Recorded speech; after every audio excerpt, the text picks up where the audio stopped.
శ్రమించునాకుగా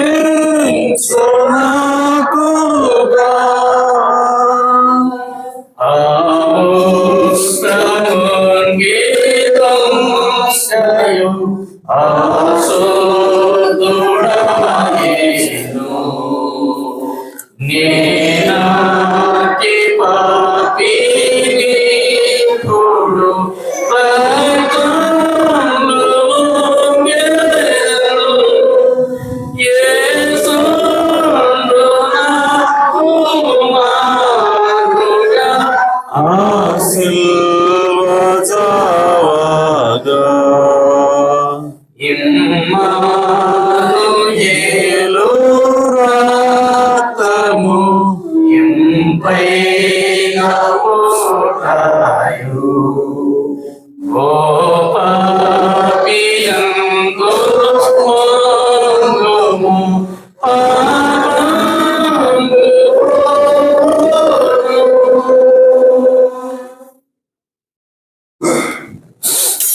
ఇప్పుడు హల్లెలూయా.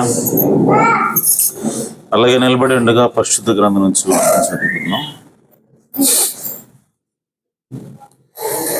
ఆదికాండము 3వ అధ్యాయము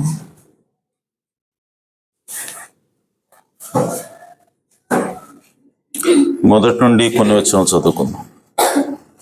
ఆదికాండము 3వ అధ్యాయము మొదటి నుండి కొన్ని వచనాలు. దేవుడైన యెహోవా చేసిన సమస్త భూజంతువులలో సర్పము యుక్తి గలదైనను.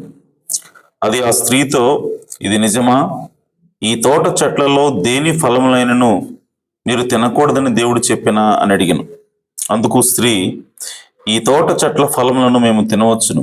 అయితే తోట మధ్యనున్న చెట్టు ఫలములను గూర్చి దేవుడు మీరు చావకుండానట్లు వాటిని తినకూడదనియు వాటిని ముట్టకూడదనియు చెప్పినని సర్పముతో అనెను.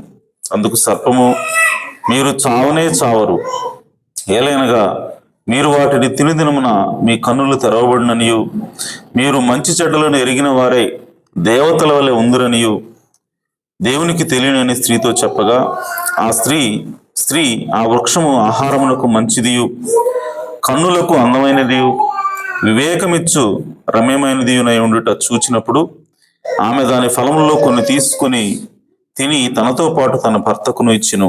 అతడు కూడా తినెను. అప్పుడు వారిద్దరి కన్నులు తెరవబడెను. వారు తాము దిగంబరులమని తెలుసుకుని అంజూరపు ఆకులు కుట్టి తమ కచ్చడలను చేసుకునిరి. చల్లపూటను ఆదామును అతని భార్యయు తోటలో సంచరిస్తున్న దేవుడైన యెహోవా స్వరము విని దేవుడైన యెహోవా ఎదుటికి రాకుండా తోట చెట్ల మధ్యను దాగుకొనగా, దేవుడైన యెహోవా ఆదామును పిలిచి, నీవు ఎక్కడున్నావనెను. అందుకతడు, నేను తోటలో నీ స్వరం వినినప్పుడు దిగంబరినిగా ఉంటిని గనుక భయపడి దాగుకుంటున్నాను. అందుకు ఆయన, నీవు దిగంబరివని నీకు తెలిపిన వాడెవడు? నీవు తినకూడదని నేను నీకు ఆజ్ఞాపించిన వృక్ష ఫలములు తింటివా అని అడిగిన. అందుకు ఆదాము, నాతో ఉండుటకు నీవు నాకు ఇచ్చిన ఈ స్త్రీయే ఆ వృక్ష ఫలములు కొన్ని నాకు ఇయ్యగా నేను తింటినెను. అప్పుడు దేవుడైన యెహోవా స్త్రీతో, నీవు చేసినది ఏమిటని అడుగగా, స్త్రీ, సర్పము నన్ను మోసపుచ్చినందున తింటినెను. అందుకు దేవుడైన యెహోవా సర్పముతో, నీవు దీన్ని చేసినందున పశువులన్నిటిలోనూ భూజంతువులన్నిటిలోనూ నీవు శపింపబడిన దానివై నీ కడుపుతో ప్రాకుచు నీవు బ్రతుకు దినములన్నీ మన్ను తిందువు. మరియు నీకును స్త్రీకిని నీ సంతానమునకును ఆమె సంతానమునకును వైరము కలుగజేసేదను. అది నిన్ను తల మీద కొట్టును, నీవు దానిని మడమ మీద కొట్టుదు అని చెప్పెను. దేవుడు తన పరిశుద్ధ వాక్యం దీవించునుగాక. తల వంచి చిన్న ప్రార్థన చేద్దాం. మహాపరిశుద్ధుడా, జీవము కలిగిన తండ్రి, మీ ఘనమైన ఉన్నతమైన నామమునకు స్తుతులు స్తోత్రం చెల్లిస్తున్నాం. ఇదిగో నాయన, ఉదయకాల సమయంలో మీ బిడ్డలమైనటువంటి మేము, మీ రక్తంలో కడగబడినటువంటి మేము, అయా మీ సొత్తైన ప్రజలుగా ఇక్కడ కూడుకొని, అయా మేము ఇప్పటివరకు మిమ్మల్ని ఆరాధించున్నాం, మీ నామాన్ని స్తుతించాం, ఘనపరిచాం. మా పెదవుల ద్వారా నా తండ్రి బలియాగములు అర్పించి ఉండగా మీరు మా మధ్యలో ఉన్నారు మేము నమ్ముచున్నాం నాయన. ఎందుకంటే ఎక్కడ 2-3 కూడుకొని నా నామమును ప్రార్థిస్తారో వారి మధ్యలో ఉంటానని వాగ్దానం చేస్తాం తండ్రి. ఈ సమయంలో నాయన మీరు రంగం మీదకి రండి. చదువున్న వాక్య భాగం నుంచి మీరే మాతో మాట్లాడండి తండ్రి. ఎందుకంటే మీరు మాట్లాడితే అయా నా తండ్రి మేము బ్రతుకుతాం నాయన. అయా నా తండ్రి, ఒక మనుష్యుడు అయా ఈ వాక్యాన్ని తెరవలేడు నాయన. కేవలం మేము పేజీలు తిప్పగలం కానీ అందులో ఉన్నటువంటి సంగతిని మేము గ్రహించలేము నాయన.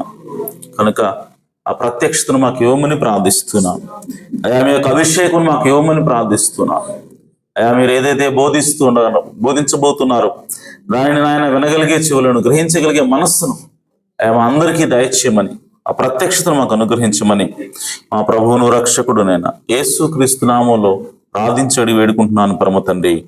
ఆమేన్. ఆమేన్. దయచేసి కూర్చోవచ్చు.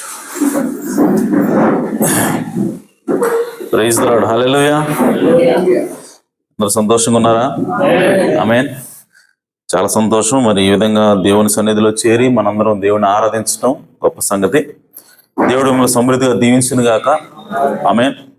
మరి వాక్యంలోకి వెళ్ళబోయేందుగా మరి ప్రకటనలో యాజ్ యూజువల్ నేను చేస్తాను. ఓకే. సో అరగంట ముందుగా ఎంతమంది వచ్చారు ఈరోజు? Very good. సంఖ్య పెరిగింది. దేవుడు మిమ్మల్ని దీవించును గాక. ఆమేన్. మిగిలిన వాళ్ళు టైంకి అరగంట ముందుగా రావడానికి ప్రయత్నం చేయండి. ఎందుకంటే మనల్ని దేవుడు దీవించాలంటే దేవుడికి మనం నమ్మకంగా ఉండాలి, ఇష్టపూర్వకంగా ఉండాలి, దేవుడిని మనం ప్రేమించాలా. ఆమేన్. అలాగే బైబిల్ ఎంతమంది చదువుతున్నారు? ప్రతిరోజు వర్తమానం ఎంతమంది చదువుతున్నారు? దేవుడు మిమ్మల్ని దీవించును గాక. హల్లెలూయా. అలాగే మరి బుధవారం, శనివారం ప్రార్థన చేయమని చెప్పాను. మరి నిన్న శనివారం సహోదరుడు మేక అలాగే థామస్ గారు వచ్చారు. సో మేము ప్రార్థన చేసాం. మరి వీళ్ళు ఎంతమంది ప్రార్థన చేశారు? 1, 2, 3. Very good. దేవుడు మిమ్మల్ని దీవించుగాక. హల్లెలూయా. ఎందుకంటే మీ అందరికంటే కూడా ఎక్కువ నాకే ప్రార్థనలు అవసరం. సో దేవుడు ఇక్కడ వచ్చి నిలబడి మాట్లాడాలంటే ఖచ్చితంగా సంఘం యొక్క ప్రార్థన నాకు అవసరం. కాబట్టి నా ప్రార్థన విన్నపం ఏంటంటే మీరందరూ నా కోసం ప్రార్థన చేయండి. ఆమేన్. అలాగే మరి ఆదివారం ఏ విధంగా చర్చికి వస్తున్నారు మీరందరూ, అలాగే బుధవారం కూడా రావాలని మీకు ప్రభుపేట మనవి చేస్తున్నాను. ఎందుకంటే ఎప్పుడు వాక్యం దేవుడు మాట్లాడితే అప్పుడు మనం వచ్చి ఇక్కడ వినాలి. బైబిల్లో రాయబడింది, పక్షిరాజులంట ఎక్కడ ఆహారం ఉంటే అక్కడ వాలిపోతాయి. ఆమె ఎక్కడ శరీరం ఉన్నదో అక్కడ పక్షిరాజులు పోగవును అని రాయబడింది. అంటే దాని అర్థం ఏంటంటే ఎక్కడ వాక్యం ఉంటుందో అక్కడికి పక్షిరాజులు ఆటోమేటిక్గా వెళ్ళిపోతాయి. కాబట్టి మరి బుధవారం ఇక్కడ వాక్యం ఉన్నప్పుడు బుధవారం రావట్లేదంటే మరి ఏమన్నా ఈ పక్షిరాజులకి ఫిల్మ్ ఏమన్నా బ్లాక్ అయిందా ఏంటి? దృష్టి ఏమన్నా మందగించిందా? ఆకలి ఏమైనా తగ్గిందా? అజీర్తి చేసింది? ఒకసారి మీరు జ్ఞాపకం చేసుకోండి. ఓకే, చెక్ చేసుకోండి ఒకసారి. ఆమె పక్షిరాజులు ఒక్కోసారి ముసలైపోతాయంట, కళ్ళు సరిగా కనపడవు, శక్తి ఉండదు. ఇప్పుడు ఏం చేస్తాయి? పక్షిరాజు ఏం చేసింది అంటే ఒక బండకేసి తన తలను బాదుకుంటుందంట, బండకేసి ముక్కుని రాస్తుందంట, గీకుతుందంట, ముక్కుని ఊడిపోయేలాగా ముక్కుని గీకుతుంది. సో అప్పుడు ఆ ముక్కు ఊడిపోయి కొత్త ముక్కు వచ్చిందంట దానికి. అంతకంటే ముందు అదేం చేస్తుంటే ఏకలు బీకేసుకుంటుందంట. ఆ పాత ముక్కుతో ఏకలన్నీ కూడా పీకేసుకొని, ఏకలన్నీ బీకేసుకున్న తర్వాత ఆ ముక్కుతోటి బండకేసి రాస్తుంది. అంటే బండనగా క్రీస్తు ఉన్నాడు. హల్లెలూయా. సో ఆ బండతో అది రాసినప్పుడు, పోరాడుతున్నప్పుడు ఆమె మారిన మనిషిగా యాకోబు పోరాడాడు దేవుడితోటి, పెనుగులాడాడు దేవుడితోటి. సో పెనుగులాడక ముందు యాకోబు పేరు, పెనుగులాడిన తర్వాత యాకోబు పేరు. యాకోబు కాస్త ఇశ్రాయేలుగా మారాడు. తన యొక్క నడక మారింది, తన యొక్క జీవితము మారింది. అలాగే పక్షిరాజు బండకేసి రుద్దుకున్నప్పుడు తన యొక్క జీవితం మారుతా ఉంది. తన యొక్క వృద్ధాప్యం పోయి ఆ తర్వాత మళ్ళా కొత్త ఏకలు వస్తాయంట, కొత్త ముక్కు వస్తుందంట, ఇంకా ఈ షార్ప్గా ఉంటుందంట ముక్కు. కాబట్టి అది మరలా వేటాడి మరలా ఆహారాన్ని తనకు తనగా సంపాదించుకొని తిని అది మరలా ఇంకొక 60 సంవత్సరాలు బతుకుద్దంట. ఆ విధంగా మనం కూడా అప్పుడప్పుడు మనకు కూడా నీరసం వస్తూ ఉంటుంది. ఏం పోతాంలే అనిపిస్తుంది. మళ్ళీ ఆదివారం వచ్చిందా, మళ్ళీ బుధవారం వచ్చిందా, అలారం పెట్టుకుంటాం 5 గంటలకు లేచి ప్రార్థన చేయాలి, లేదా 4 గంటలకు లేచి ప్రార్థన చేయాలి. కానీ ఏం చేస్తాంలే, అది మోగానే మళ్ళీ ఆపేస్తాం. సో ఇవన్నీ ఏంటంటే బలహీనతలు. సో ఇవన్నీ పోవాలి అంటే ఖచ్చితంగా మనం బండ దగ్గరికి వెళ్ళాలి, బండగా క్రీస్తు దగ్గరికి వెళ్ళాలి. క్రీస్తు మనం పోరాడినప్పుడు, ప్రార్థనలో పెనుగులాడినప్పుడు ఖచ్చితంగా దేవుడు మళ్ళీ నిన్ను రివైవ్ చేస్తాడు. నీ యొక్క శక్తిని తిరిగి మళ్ళీ దేవుడు పునరుద్ధరిస్తాడు. అప్పుడు చర్చికి నువ్వు ఉత్సాహంగా ఎగురుకుంటా ఆనందంగా వస్తావు, దేవుని సన్నిధిలో కూర్చుంటావు, వాక్యం వింటావు. కాబట్టి సంగమా, ఆదివారం ఎంత ప్రాముఖ్యమైందో బుధవారం కూడా అంతే ప్రాముఖ్యమైంది. కాబట్టి ఈరోజు వచ్చిన మీరు అందరూ కూడా మరలా బుధవారం రండి. దేవుడు ఖచ్చితంగా మీతో మాట్లాడతాడు. దేవుడు మిమ్మల్ని దీవిస్తాడు. హల్లెలూయా. కాబట్టి బుధవారం రావడానికి మీరు ట్రై చేయటం కాదు, మీరు ఖచ్చితంగా రండి బుధవారం. ఆమేన్. ఎప్పుడు వాక్యం దేవుడు మాట్లాడేటప్పుడు ఖచ్చితంగా మనం ఉండాల్సిందే. అలా ఉన్నప్పుడే, అలా ఆసక్తి ఉన్నప్పుడే దేవుడు మనం ప్రేమిస్తున్నామని అర్థం. ఆమేన్. సో కాబట్టి ఆ విషయాలు గుర్తుపెట్టుకోండి. మరి వాక్యంలోకి వెళదాం. రేపు సంగమా, మరి పోయిన ఆదివారం మనం దేని గురించి మాట్లాడాము అని అంటే సర్పం యొక్క జాడ. ఆమేన్. సో సర్పము ఏ విధంగా ప్రారంభమైంది, సర్పంలోకి సాతాను ఏ విధంగా వచ్చాడు, సాతాను ఏ విధంగా పనిచేశాడు అన్నది మనం చూసాం. అలాగే ప్రవక్త చివరిలో కూడా సర్పం ఉంది అన్నాడు. ఆదిలో సర్పం ఏ విధంగా ఉందో చివరిలో కూడా సర్పము ఉన్నది అన్నాడు. కానీ ఆదిలో ఉన్నటువంటి సర్పం వేరు. అంటే సర్పం అంటే ఆదిలో ఉన్న సర్పం ఒక జంతువు అయితే, చివరిలో ఉన్నటువంటి సర్పం ఎవరు అంటే ఒక మత సంబంధమైనటువంటి వ్యక్తి, లేదంటే ఒక సంఘం. కానీ వాళ్ళిద్దరిలో పనిచేస్తున్నట్టు ఆత్మ మాత్రము ఒకటే. కాబట్టి మనం దేన్ని బట్టి మనం అంచనా వేయాలి అని అంటే పై రూపాన్ని బట్టి కాదు, పేరుని బట్టి కాదు, కానీ లోపల పనిచేస్తున్న ఆత్మను బట్టి. ఆమేన్. కాబట్టి మనం ఏం చూడాలి అని అంటే బైబిల్ స్పష్టంగా చెప్తా ఉంది, మీరు ప్రతి ఆత్మను నమ్మక దానిని పరీక్షించాలని బైబిల్ చెప్తా ఉంది. ఆమేన్. సో మన దగ్గరకు వచ్చినప్పుడు ఎవరైనా సరే మనం ఏమి చేయాలంటే మనం వివేచించాలని బైబిల్ చెప్తా ఉంది. ఏమి వివేచించాలి అని అంటే వారి ఆత్మను వివేచించాలి. వారు మాట్లాడుతున్న మాటలను కాదు, వారు వేసుకున్నటువంటి డ్రెస్సును బట్టి కాదు, వారు వెళుతున్న సంఘాన్ని బట్టి కాదు, కానీ వారి లోపల ఉన్నటువంటి ఆత్మని బట్టి మనం మాట్లాడాలి. వారి యొక్క ఆత్మను మనం కనుక్కోవాలి, దాన్ని వివేచించాలని దేవుడు మనకి ఆజ్ఞిస్తున్నాడని ప్రవక్తన్నాడు. ఆమె you should discern the spirit of your brother or any person. అంటే మీ దగ్గరకు వచ్చే ప్రతి ఒక్క ఆత్మని మీరు పరిశీలించాలి, వివేచించాలని బైబిల్ స్పష్టంగా తెలియజేస్తాం.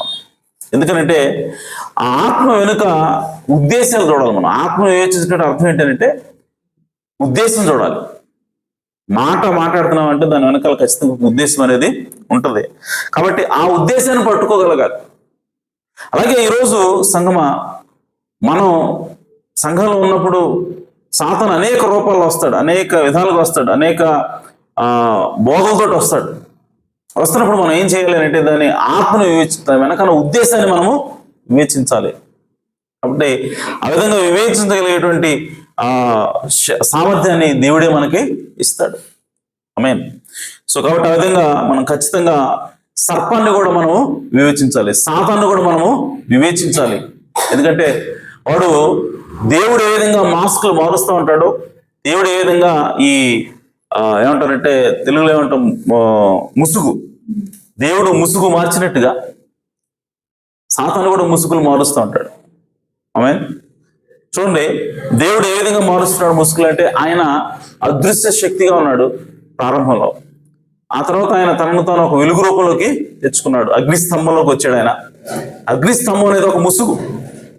ఆ తర్వాత అగ్నిస్తంభంలో ఉన్నటువంటి దేవుడు యేసుక్రీస్తు అనే ముసుగులోకి వచ్చాడు. హల్లెలూయా. సో యేసు అనేటువంటి ముసుగు అది ఒక ముసుగు, కానీ లోపల ఉన్నది ఎవరంటే దేవుడు. అలాగే ఇప్పుడు యేసుక్రీస్తు మరలా ఇప్పుడు తన వధువులో ఉన్నాడు. అంటే ఇప్పుడు వధువు అనేది ఒక ముసుగు అయినది. కాబట్టి ఆ విధంగా దేవుడు లోపల ఆత్మ ఒకటే, కానీ పైన ముసుగులు మారుతూ ఉంటాయి, మనుషులు మారుతూ ఉంటారు. ఒకప్పుడు మోషేలో ఉన్నాడు, దావీదులో ఉన్నాడు, అబ్రహాములో ఉన్నాడు. ఈ విధంగా దేవుడు మనుషులు మారుస్తూ ఉన్నాడు, యోసేపులో ఉన్నాడు. ఈ విధంగా ముసుగులు మారుతున్నాయి, కానీ దాని వెనకాల పనిచేసే ఆత్మ ఒకటే. అలాగే సాతాను కూడా ముసుగులు మారుస్తూ ఉంటాడు. ఫస్ట్ సర్పంలోకి వచ్చాడు, ఆ తర్వాత కయ్యూన్లోకి వెళ్ళాడు. ఆమేన్. ఆ తర్వాత ఏశావులోకి. ఈ విధంగా వాడు కూడా ముసుగులు మారుస్తాడు. చివరికి దేవుడు యేసుక్రీస్తులోకి వచ్చినప్పుడు వాడు యోధాలోకి వెళ్ళాడు. ఆమేన్. కాబట్టి దేవుడు ఎప్పుడు ముసుగు మారిస్తే సాతాను కూడా అప్పుడు ముసుగు మారుస్తూ ఉన్నాడు. కాబట్టి ఖచ్చితంగా మనం దాన్ని గమనించాల్సిన అవసరం ఉన్నది. ఆమె ప్రవక్త అది చెప్పి నేను ముందుకెళ్తాను. ప్రవక్త దేని గురించి ప్రవచించాడంటే ఆయన అన్నాడు, అమెరికా నుంచి పోపు వస్తాడు, చివరి దినాల్లో అమెరికా నుంచి పోపు వస్తాడు. అలా వచ్చినప్పుడు మీరు గుర్తుపెట్టుకోండి, సంఘం మీదకి ఒత్తిడి వస్తుంది అన్నాడు ఆయన. ఆమె చూడండి, పరిశుద్ధాత్మ కార్యములు అనే వర్తమానంలో 54వ సంవత్సరం 12వ నెల 19వ తారీఖున ఆయన బోధించాడు. అందులో 87వ పేరాలో ప్రవక్త అంటున్నాడు, ఒక మహిమాన్వితమైన దినాన సంఘముల యొక్క ఈ ఐక్య సమాఖ్య కలిసిపోయినప్పుడు మరియు ప్రవచనం ప్రకారము కొత్త పోపు అమెరికా సంయుక్త రాష్ట్రాల నుండి బయటకు తీసుకుని రాబడి. ఎక్కడి నుంచి వస్తాడు కొత్త పోపు? అమెరికా నుంచి అతను వస్తాడు. అప్పుడు వారు మృగం వలె ఒక ప్రతిమను ఏర్పరుస్తారు అని నేను నమ్ముతున్నాను. మరియు నేను మీకు చెప్తున్నాను, ఎప్పుడైతే ఈ అమెరికా నుంచి పోపు వస్తాడు, ఆ పోపు వ్యవస్థ స్టార్ట్ అయిన దగ్గర నుంచి ఇప్పటి వరకు కూడా అమెరికా నుంచి ఒక్క పోపు లేడండి. అమెరికా నుంచి ఒక్క పోపు కూడా లేడు. ప్రవక్త ప్రవచించే నాటికి ఒక్క పోపు కూడా లేడు. కానీ ఆయన ప్రవచిస్తున్నాడు, ఏమని అంటున్నాడంటే అమెరికా నుంచి ఒక పోపు వస్తున్నాడు, ఒక పోపు రాబోతున్నాడు. ఆయన వచ్చినప్పుడు ఏమవుతుందంట, దేవుని నిజమైన సంఘము ఒక చోట కూర్చబడుతుంది. ఆమె Methodist, Baptist, Presbyterian, Pentecostal, Nazarene, Pilgrim Holiness ఏమైనా సరే వారిలో నుండి నిజమైన సత్యమైన విశ్వాసాలు కలిసిపోతారు. అంటే బ్యాప్టిస్ట్ వీటన్నింటిలో నుంచి నిజమైన విశ్వాసాలు ఏం చేస్తాడు, ఒక చోటకి కూడుకుంటారు. మరియు దేవుని ప్రేమ చేత బంధింపబడతారు. వివిధ రకాల సంఘాల నుంచి వాళ్ళు కూడుకొని వాళ్ళు ఒకటిగా ఉంటారు.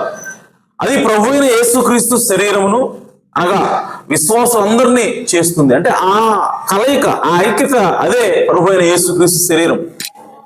ఆమె మరియు అజ్ఞానులు మరియు తక్కువ ఆలోచన గలవారు ఒకవైపునకు త్రోసేయబడతారు. వారు నేరుగా సంఘముల సమాఖ్యలోనికి వెళతారు. ఎవరికైతే జ్ఞానం లేదో, ఎవరికైతే వివేచన లేదో, ఎవరైతే వాక్యాన్ని అర్థం చేసుకోలేరో, వాక్యాన్ని వివేచించలేరో, ఈ గడియ వర్తమానం ద్వారా వాళ్ళు ఈ వాక్యాన్ని చూడలేకపోతున్నారు, వాళ్ళందరూ కూడా గుడ్డిగా వాళ్ళు సంఘ సమాఖ్యలోకి వెళ్ళిపోతారు. క్రైస్తవుల యొక్క ఐక్యత అని పేరు పెట్టబడేటటువంటి ఆ మృగం యొక్క ముద్ర కిందకి వాళ్ళు వెళ్ళిపోతారు. ఎందుకంటే ఆ ఐక్యత వెనకాల ఏముందో వాళ్ళకి తెలీదు, వాళ్ళకి వివేచన లేదు. అందుకోసం వాళ్ళు అజ్ఞానులు అన్నాడు ప్రవక్త. ఆమె వాళ్ళు జ్ఞానము లేని వారు, అజ్ఞానులు మరియు తక్కువ ఆలోచన గలవాళ్ళు. వాళ్ళందరూ కూడా ఈ యొక్క సంఘ సమాఖ్య కిందకి వెళ్ళిపోతారు. వాళ్ళు ఏం చూస్తారంటే అది కూడా యేసుప్రభువే కదా, వాళ్ళు కూడా క్రైస్తవులే కదా అని చూస్తూ వాళ్ళు ఏం చేస్తారంటే అక్కడికి వెళ్ళిపోతారు. కానీ ఎవరైతే వాక్యాన్ని చూస్తారో, ఎవరైతే బైబిల్లో ప్రవచనం చూస్తారో వాళ్ళు మాత్రమే దానిలో చేరకుండా వీళ్ళందరూ కూడా ఒకటిగా ఉంటారు.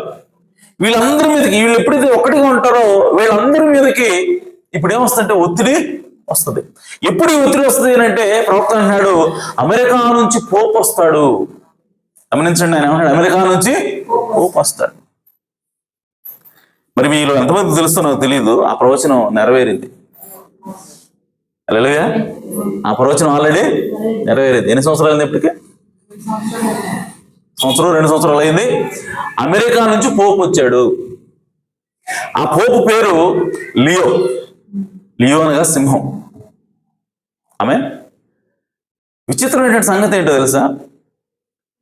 ఆ పోపు ఎప్పుడు పుట్టాడనంటే ఆయన date of birth 14th September 1955. 1955వ సంవత్సరం సెప్టెంబర్ అంటే 9వ నెల. ఓకే, 9వ నెల 14వ తారీఖు ఆయన పుట్టాడు. ప్రవక్త అమెరికా నుంచి పోపు వస్తాడు అని ఎప్పుడు చెప్పాడు అంటే 54వ సంవత్సరం. ఆయన పుట్టింది 55లో. ఆమె ప్రవక్త ప్రవచించింది ఎప్పుడు? 54వ సంవత్సరం 12వ నెలలో బోధించాడు ఆయన. 19వ తారీఖు ప్రవచించాడు. ఇది 12వ నెల. చూడండి, 12వ నెల 1వ నెల 55 మళ్ళీ 1వ నెల. 55లో 1 నుంచి 9 నెలలు ఉన్నాయి కదా. 55 సంవత్సరం కదా ఆయన పుట్టింది, 9 నెలలు పుట్టాడు కదా. అంటే 55వ సంవత్సరంలో 9 నెలలు అయిపోయినాయి. ఇప్పుడు 54వ సంవత్సరంలో డిసెంబర్ అంటే 12వ నెల. అది ఆయన గర్భం ధరించినటువంటి నెల. అర్థమైనా? విలియం బ్రౌన్ గారు ఎప్పుడు ప్రవచిస్తున్నాడంటే ఈ ప్రవచనాన్ని, భవిష్యత్తులో ఈ పోపు, పుట్టబోయే పోపు ఎప్పుడైతే గర్భంలో పడ్డాడో, హల్లెలూయా, ఎప్పుడైతే గర్భంలో పడ్డాడో ఇప్పుడు పరిశుద్ధాత్మ ఆయన్ని తాకింది. పక్షవాస అభిషేకం ఆయన మీదకి వచ్చి ఆయన ఏమంటాడంటే, ఇదిగో ఇక్కడే ఉన్నాడు పోపు, నేనున్న అమెరికాలో పోపు కూడా ఉన్నాడు, పోపు ఇప్పుడే పుట్టాడు, ఇప్పుడే గర్భం ధరించాడు, సంగమా జాగ్రత్తగా ఉండండి. ఆమె పోపు రాబోతూ ఉన్నాడు, అమెరికా నుంచి పోపు రాబోతూ ఉన్నాడు. ఇప్పుడు చెబుతున్నాడు. ఎందుకు చెప్తున్నాడంటే ఆయన చూశాడు, ఆయన్ని గర్భంలో పడటం ఆయన చూశాడు. పక్షిరాజ కన్నులతోటి దేవుడు ఆయనకి చూపించాడు. ఎప్పుడైతే గర్భంలో పడ్డాడో వెంటనే ఇప్పుడు ప్రవక్త కేకలేస్తున్నాడు, ఇదిగో పోపు వస్తా ఉన్నాడు, అమెరికా నుంచి పోపు వస్తున్నాడు. కాబట్టి సంగమ, మనం ఎలాంటి వర్తమానం నమ్ముతున్నామో అర్థం చేసుకోండి. మనం ఎలాంటి ప్రవక్తను కలిగి ఉన్నామో అర్థం చేసుకోండి. హల్లెలూయా. కాబట్టి ప్రవక్త వర్తమానం అంటే ఆషామాషి కాదండి. ప్రవక్త ఒక విషయం చెప్తున్నాడు, అది ఖచ్చితంగా జరిగి తీరుతుంది. హల్లెలూయా. సో రాబోయే అమెరికాలో పోపు పుట్టక మునిపే గర్భంలో పడగానే వెంటనే ప్రవక్త అనౌన్స్ చేస్తాడు దాన్ని. హల్లెలూయా. ఎంత విచిత్రం కదా ఆమె. కాబట్టి ఆయన అంటున్నాడు, మీరందరూ కూడా జాగ్రత్తగా ఉండండి. అలాగే ఆయన ఇంకొక ప్రవచనం ఇచ్చాడు. ఆ ప్రవచనం ఏంటంటే, అప్పటి నుండి అనే వర్తమానం 60వ సంవత్సరం. అందులో అంటున్నాడు, అంత్యకాలం ముగిటకు మునుపు, చివరి కాలము ముగియటానికి మునుపు స్త్రీ పరిపాలిస్తుంది. ఆమె బహుశా అధ్యక్షురాలు కావచ్చు, ఉపాధ్యక్షురాలు కావచ్చు, లేదా స్త్రీ రూపంలో ఉన్న క్యాథలిక్ చర్చి కావచ్చు. ప్రవక్త 3 విషయాలు చెప్పాడు ఇక్కడ. ఒక స్త్రీ పరిపాలన చేస్తుంది, ఆమె అధ్యక్షురాలు అయి ఉండొచ్చు, అంటే ప్రెసిడెంట్ అవ్వచ్చు, లేదా వైస్ ప్రెసిడెంట్ అవ్వచ్చు అన్నాడు. ఆమె లేదు అనంటే ఆమె ఒక క్యాథలిక్ చర్చ్ అవ్వచ్చు అన్నాడు. స్త్రీ ప్రెసిడెంట్ లేదా వైస్ ప్రెసిడెంట్, లేదంటే క్యాథలిక్ చర్చి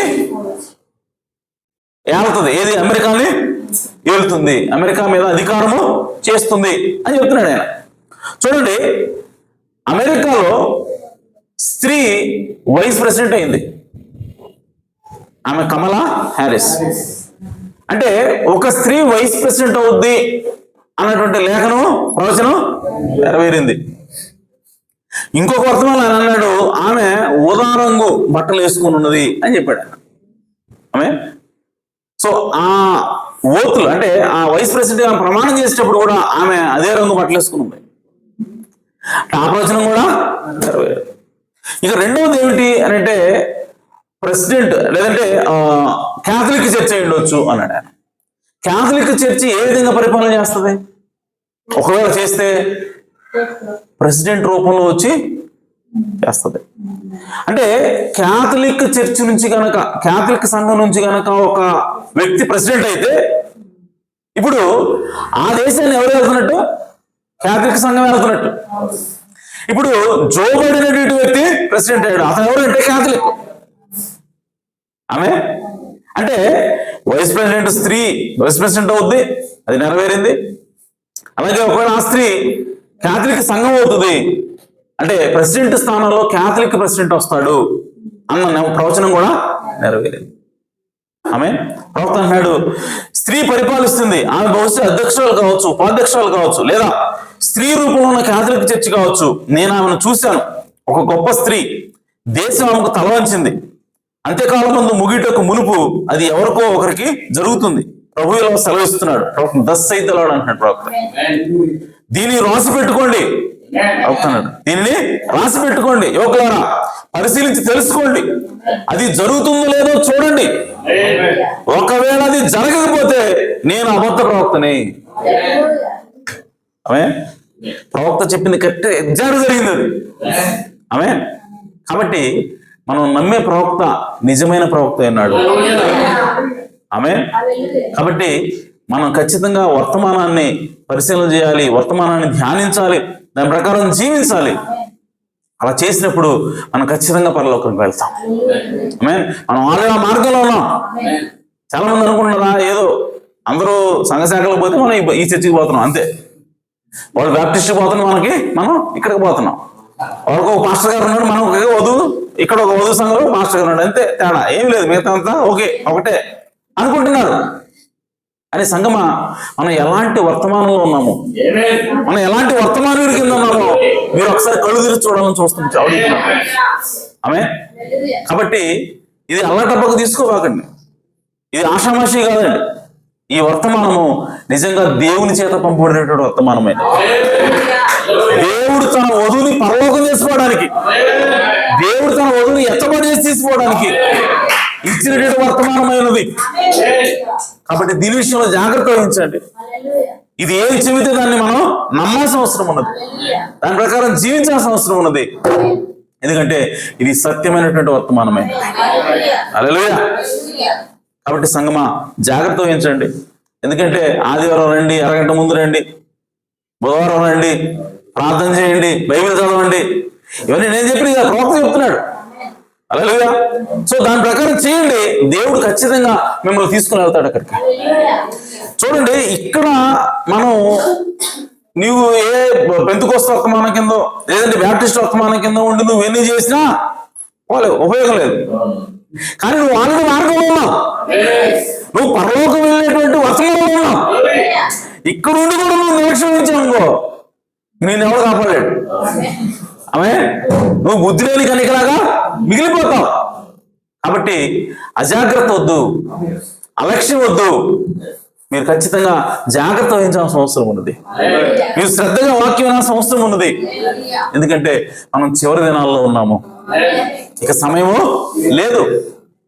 కాబట్టి నేను ఏదో చేస్తాను ఏదో ఆదివారం ఎప్పుడన్నా ఒకసారి వస్తాను, నేను ఏదైనా ప్రభావితం పోయినప్పుడు వచ్చి కనపడతానంటే కుదరదు. ఎందుకంటే మనకి సమయము లేదు, ప్రవచనాలన్నీ కూడా నెరవేరుతా ఉన్నాయి, చివరి దినాల్లో మనం ఉన్నాం. కాబట్టి సంగమా జాగ్రత్త వహించాలని నేను ప్రభుపేట మనం చేస్తా ఉన్నాను. ఆమేన్. కాబట్టి ఆదివారం బుధవారం రండి, ఎప్పుడు దేవుడు ఓపెన్ చేస్తే చర్చ్ అప్పుడు మీరు ఖచ్చితంగా రండి, దేవుడు మిమ్మల్ని దీవిస్తాడు. హల్లెలూయా. సరే, మంచిది. ఈరోజు వాక్యంలోకి వెళదాం. ఈరోజు నా అంశం ఏంటి అంటే seed of the wicked one, అంటే దుష్టుని సంబంధి. ఆమె దుష్టుని సంబంధి. చూడండి, సాతాను అంతకుముందు చెప్పాను, ఈ భూమి మీద అత్యంత తెలివైనటువంటి జంతువు ఎవరు అంటే సాతాను. అత్యంత తెలివిగలవాడు, లేదంటే జీవానికి సంబంధించినటువంటి జ్ఞానం కలిగిన వాడు ఎవడు అని అంటే సర్పం. ఇంగ్లీష్లో ఇక్కడ యుక్తి గలది అని తెలుగులో రాశారు, దానికి ఇంగ్లీష్లో ఏమైంది సటిల్ అని రాయబడింది. సటిల్.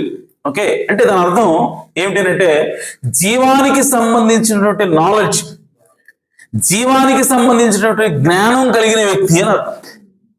ఈ శరీరాలు ఏ విధంగా పనిచేస్తాయి, అలాగే ఈ పునరుత్పత్తి, పిల్లలు ఎలా పడతారు ఏంటి, వీటన్నిటికీ సంబంధించినటువంటి జ్ఞానము సర్పానికి ఉన్నది. కాబట్టి సాతాను ఎవరు ఎంచుకున్నాడు అని అంటే మోసం చేయడానికి, అవ్వని మోసం చేయడానికి, అలాగే సర్వ మానవాళిని కూడా కోల్చడానికి, మనిషిని పడగొట్టడానికి సాతాను ఎంచుకున్నది ఎవరినంటే సర్పాన్ని ఎంచుకున్నాడు. ఎందుకంటే వాడు యుక్తి కలిగిన వాడు. ఆమేన్. సో ఈ సంగమా కొద్దిసేపు ఈ యుక్తి అన్నటువంటి మాట మీద మనం ధ్యానం చేద్దాం. ఎందుకంటే వీడు యుక్తి కలగాలని బైబిల్ చెప్తా ఉంది. సో వాడు ఏం చెప్తా ఉన్నాడు అని అంటే, చూడండి, అవ్వతో వాడు మాట్లాడుతున్నప్పుడు వాడు ఏమంటున్నాడు అంటే, ఇక్కడ మీరు ఇంకో విషయం గమనించాలి. ఏదైనా తోటలో అవ్వతో మాట్లాడుతుంది, బయటికి సర్పం మాట్లాడుతున్నాడు కనపడుతుంది, కానీ నిజానికి మాట్లాడుతుంది ఎవరంటే సాతాను మాట్లాడుతున్నాడు. ఎందుకంటే సర్పంలో సాతాను ఉన్నాడు, సాతాను ఉండి మాట్లాడుతున్నాడు. సో వాడు ఏమంటున్నాడంటే, వాడు చూడండి అవ్వ దగ్గరకు వచ్చాడు, వచ్చి ఆ స్త్రీతో, ఇది నిజమా, ఈ తోట చెట్టులో దేని ఫలములను మీరు తినకూడదని దేవుడు చెప్పినా అంటే ఏమి తినకూడదు మీరు ఇక్కడ అని అడిగాడు. అడిగితే ఆమెనది, ఈ తోట చెట్ల ఫలములను మేము తినవచ్చును, అయితే తోట మధ్యన ఉన్న చెట్టు ఫలములను గురించి దేవుడు మీరు చావకూడనట్లు వాటిని తినకూడదని ముట్టకూడదని ఆమె దేవుడు చెప్పినని ఆమె చెప్పింది. సో ఇప్పుడు ఆ అవ్వ ఏం చెప్తా ఉందనంటే, అన్ని తినొచ్చు, కానీ ఈ తోట మధ్యలో ఉన్నటువంటి ఆ చెట్టు మంచి చెడు తెలియని వృక్ష ఫలాన్ని మాత్రమేమో తినకూడదు, అది ముట్టకూడదని ఆమె చెప్పింది. అసలు ఈ విషయం ఎవరు చెప్పారు ఆమెకి? ఈ విషయం ఎవరు చెప్పారంటే ఆదాము అవ్వకు చెప్పాడు. ఆదాముకి దేవుడు చెప్పాడు. ఆదాముకి దేవుడు చెప్పినప్పుడు అవ్వ లేదు అక్కడ. ఆదాము ఒంటరిగా ఉన్నప్పుడు, ఆదాము మాత్రమే ఉన్నప్పుడు, అవ్వ లేని సమయంలో ఆదాముకి దేవుడు బోధించాడు, మీరు అన్ని తినొచ్చు కానీ ఈ మధ్యలో తినకూడదు అని. ఇప్పుడు అవ్వ వచ్చిన తర్వాత ఆదాము అవ్వకి బోధ చేశాడు. బోధ చేసినప్పుడు ఏమర్థమైందంటే, ఆ వృక్ష ఫలాన్ని కనీసం ముట్టుకోకూడదు. అంటే ముట్టుకోవటం, తినకూడదు, ముట్టుకోకూడదు. తినటం అంటే ఏంటి, ముట్టుకోవటం అంటే ఏంటి అని అంటే, కేవలం తినటం గురించే మాట్లాడుతున్నా, కేవలం ముట్టుకోవటం గురించే మాట్లాడుతున్నా బైబిల్ అని అంటే, ఈ సంఘం లోపలికి వెళితే తినటం అనగా అది నోటితో తినేది కాదు. ఆమె ముట్టుకోవటం అనగా చేతితో ముట్టుకోవటం కాదు. పౌలు గారు అంటాడు ఒక పత్రికలో, మీరు స్త్రీని ముట్టుకుండుట మేలు అంటాడు. ఏమంటాడు ఆయన?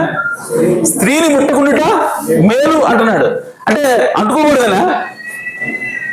కాదు, దాని వేరే, మీరు పెళ్ళైన వాళ్ళు కాబట్టి మీరు అర్థం చేసుకోగలుగుతారు. ఓకే, సో ముట్టడం అంటే అర్థము అది శారీరక సంబంధం గురించి మాట్లాడుతూ ఉంటాం. అలాగే తినటం కూడా అది నోటితో తినేది కాదు, అది కూడా శారీరక సంబంధం గురించి మాట్లాడుతూ ఉంది. ఎందుకంటే బైబిల్లో రాయబడింది. ఇంకొక విషయం ఇక్కడ మన లోపలికి వెళ్తే మనకు అర్థమవుతుంది ఏంటంటే, వాళ్ళు తిన్నారు, తర్వాత దేవుడు వచ్చాడు, ఆయన శపిస్తున్నప్పుడు ఆయన ఎక్కడ శపిస్తున్నాడు? అవ్వను శపించినప్పుడు ఆ అవ్వకి ఇచ్చినటువంటి శాపంలో ఆయన దేని శపిస్తున్నాడు అని అంటే, అవ్వ యొక్క నోటిని శపించట్లా ఆమె. ఎందుకంటే నోటితో తింటే నోటిని శపించాలి, కానీ అవ్వ యొక్క గర్భాన్ని శపిస్తున్నాడు ఆయన. ఆమె పిల్లలు కనేటప్పుడు నీ యొక్క వేదనని అధికం చేస్తానంటాడు ఆయన, గర్భ వేదనని అధికం చేస్తానంటున్నాడు. అంటే నోటితో తింటే నోటిని శపించాలా, లేదంటే కడుపును శపించాలా? గర్భాన్ని ఎందుకు శపిస్తున్నాడు దేవుడు అంటే, ఈ తినటం నోటితో తినడం కాదు, ఇది శారీరక సంబంధమైనది. ఆమె కాబట్టి ఇప్పుడు ఈ సంగమా గమనించండి, దేవుడు ఆది నుంచి కూడా మనుషులకి శారీరక సంబంధాన్ని ఇవ్వలేదు. ఓకే, జంతువులు ఉన్నాయి, జంతువులకి శారీరక సంబంధాన్ని దేవుడు ఇచ్చాడు. జంతువులు పిల్లల్ని ఎట్లా కనాలి అని అంటే శారీరక సంబంధం ద్వారా పిల్లల్ని కనాలి. కానీ మనిషికి ఆ విధానం ఇవ్వలేదు దేవుడు. మనిషికి చెప్పాడు, మీరు పిల్లలు కానండి, భూమిని నిందించండి అని చెప్పాడు దేవుడు. కానీ ఎలా చేయాలి అని అంటే దేవుడు అంటున్నాడు, నువ్వు దాన్ని ముట్టకూడదు, తినకూడదు అంటున్నాడు ఆయన. తోట మధ్యలో ఉన్నటువంటి ఆ ఫలాన్ని ముట్టకూడదు, తినకూడదు అని చెప్పాడు. పిల్లలు ఎట్లా పడతారు? ఆమె ఎలా పడతారంటే, ఆదాముని దేవుడు ఏ విధంగా తీశాడో మట్టిలో నుంచి, నోటి మాట ద్వారా ఆదాముని ఏ విధంగా సృష్టించాడో, అదే విధంగా మనుషులు నోటి మాట ద్వారా పిల్లలు కావాలి. హల్లెలూయా. చూడండి, అదేంటండి నోటి మాట ద్వారా పిల్లలు అంటే ఏంటండి? ఇది మనకు విచిత్రంగా అనిపిస్తుంది. కానీ సంగమా, ఒకసారి మీరు జాగ్రత్తగా ఆలోచించండి. ఈ భూమి మీద మనకి దేవుడు అన్ని ఇచ్చాడు. ఆకలి ఇచ్చాడు, దాహం ఇచ్చాడు, ఆమె అలాగే శారీరక కోరికలు కూడా ఇచ్చాడు. ఆకలి అయినప్పుడు అన్నం తినడానికి మనం సిగ్గుపడతామా? దాహం వేస్తే నీళ్లు తాగడానికి మనం సిగ్గుపడతామా? మరి నీకు కోరిక వచ్చినప్పుడు పోవడానికి నీకు ఎలా ఉంటుందంటే ఒక రకమైనటువంటి గిల్టీ ఉంటుంది. చూడండి, దేవుని సన్నిధికి వెళ్ళేటప్పుడు కూడా దేవుడు అంటున్నాడు, మీరు తింటే రావద్దు అంటలేదు, మీరు తాగితే రావద్దు అంటలేదు. ఆయన అంటున్నాడు, నా సన్నిధిలో మీరు పరిశుద్ధంగా ఉండాలి అంటున్నాడు. అంటే ఏం పని చేయాలి? తినటం కాదు, తాగటం కాదు, మీరు స్త్రీలతో సాంగత్యం చేయొద్దు. దావీదు ఒకరు పోయాడు వాళ్ళ ఆలయానికి ఆకలేసి పోతే, ఆయన అన్నాడు, ఇది కేవలం సన్నిధి రొట్టెలు మాత్రమే ఉన్నాయి, యాజకులు మాత్రమే తినాలి అని అంటే, ఆయన అన్నాడు, అయ్యా మేము రాజు పని మీద వచ్చాం కాబట్టి ఆ యాజకుల రొట్టెలు తినేటువంటి రొట్టెలు మేము తినొచ్చు, మేము రాజు పని మీద ఉన్నాం కాబట్టి తినడానికి మాకు ఉంది. అలాగే నేను పవిత్రుడే, నా వెంట వచ్చిన వారి బట్టలు కూడా పవిత్రములే, మేము 3 రోజుల నుంచి స్త్రీ సాంగత్యం చేయలేదన్నట. అంటే దేవుడి దగ్గరకు వచ్చేసరికి తిండి అర్థం కావట్లేదు, ఆహారం అర్థం కావట్లా, త్రాగటం అర్థం కావట్లేదు, కానీ అదొకటే అర్థం అవుతుంది. అర్థమవుతుందా? ఇంకా మీరు గమనిస్తే మనకి ఈ భూమి మీద ఆకలి ఉంది, పరలోకంలో కూడా ఆకలి ఉంటుంది, తినవచ్చు.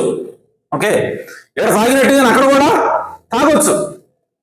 కానీ ఇక్కడ ఉన్నట్టుగా స్త్రీతో ఉండటాన్ని పరలోకంలో మీరు ఊహించగలరా? అసలు మీకు మామూలుగా ఊహకు వస్తుంది అది? అలా ఉండాలని ఎవరైనా కోరుకుంటారా పరలోకంలో? ఎందుకని? అదొక్కటే ఎందుకని? ఎందుకనంటే దేవుడు మనకు అది ఇవ్వలేదు. హల్లెలూయా. అసలు దేవుని ఉద్దేశమే కాదు అది. ఆమె సో కాబట్టి దాని మీద ఒక రకమైన అసహ్యం మనకు ఉంటుంది లోపల. ఆమె కాబట్టి సంగమా, అసలు దేవుడు ఆ విధానాన్ని, లైంగికపరమైన విధానాన్ని దేవుడు అసలు ఇవ్వలేదు. మరి ఎవరు నేర్పారు ఇది మనకి అని అంటే, సర్పం ద్వారా సాతాను నేర్పుతున్నాడు. ఆమె సో కాబట్టి వాడు ఏం చూస్తున్నాడంటే, వాడు జంతువు కనుక వాడికి తెలిసిందేంది? వాడికి లైంగిక సంపర్కం తెలుసు, వాడి శరీర సంబంధం తెలుసు వాడికి. ఇప్పుడు అవ్వ దగ్గరకు వచ్చి దాన్ని చూపిస్తున్నాడు. చూపించినప్పుడు అది ఆమెకి కొత్తగా ఉంది, అది ఆమెకి వింతగా ఉంది. అందుకోసం అప్పటిదాకా ఆమె ఏమన్నదంటే, అది తింటే చచ్చిపోతాం, అది మంచి చెడు తెలియచ్చు వృక్షము, అది తింటే చచ్చిపోతాం అన్నది. ఇప్పుడు ఆమె తిన్న తర్వాత ఆమె అంటుంది, అది చూచుటకు రమ్యమైనది. ఆమె అలాగే అది తెలివినిచ్చేది. అంటే ఎప్పుడైతే వాడు దాన్ని చూపించాడో ఇప్పుడు ఆమెకు అది ఇష్టంగా మారిపోయింది. అప్పటి వరకు ఆదాము బోధ కింద ఉంది, బోధ కింద ఉన్నంతసేపు కూడా అది తింటే మరణం అని ఆమెకి తెలుసు, అది చెడ్డది అని తెలుసు. కానీ సర్పం ఎప్పుడైతే వచ్చిందో ఇప్పుడు అది ఇష్టమైనదిగా మారిపోయింది. కాబట్టి సంగమా గమనించండి, అసలు ఆ లైంగిక చర్య అనేది దేవుడు మనకి ఇవ్వలేదు. ఆమేన్.